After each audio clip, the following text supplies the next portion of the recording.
C ভাইয়া C লজ্জা করে না। আরে তুই আমার বড় ভাই, একের পর এক মিথ্যা, একের পর এক মিথ্যা অবস্থা।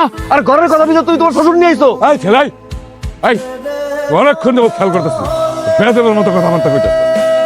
কয় টাকা হয়েছে? হ্যাঁ, শুক্র আসতেছি সৌদি আরবে, খুব বড় টাকা হয়ে গেছে।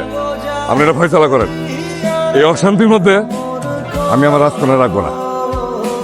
আমার জামাই আপনার যা সয় সম্পত্তি পাইব দিয়ে আলাদা করে দেন।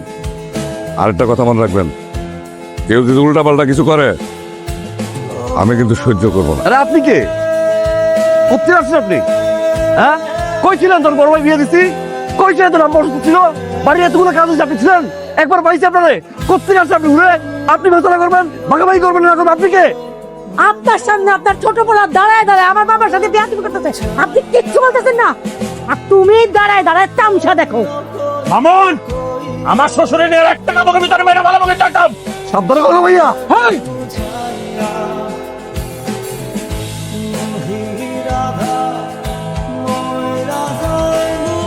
এই বাতপার তালা তালা টিকার কি হয়েছে বেশব? আপনি আমার ক্যাটের বিয়ে, এই আমার লোক আপনার টিকারি করতেন, বাচ্চারি করতেন। এই যে আপনার ছেলে ওই তোদের চিতের এত বড় ব্যবসা করে, আপনার বড় ছেলে কি আমাদের বলতে? আপনি বলতেন, আপনার মেয়ে বলতে, কেউ বলে নাই। আপনার ছেলে এত বড় ব্যবসা করে, আরে ও তো বুটটার ব্যবসা করে, বুটটা বড় ব্যবসা হয়।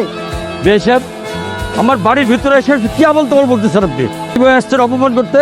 ঘটকের কাছে আমার ছেলের বায়োডাটা সবকিছু দেওয়া আছে, আপনার তো জানার কথা, নতুন করে জানার কি আছে? তাছাড়া মেয়ে দেখার দিন তো অনেক কথা বলতে চাইছিলাম আমরা, তাই না?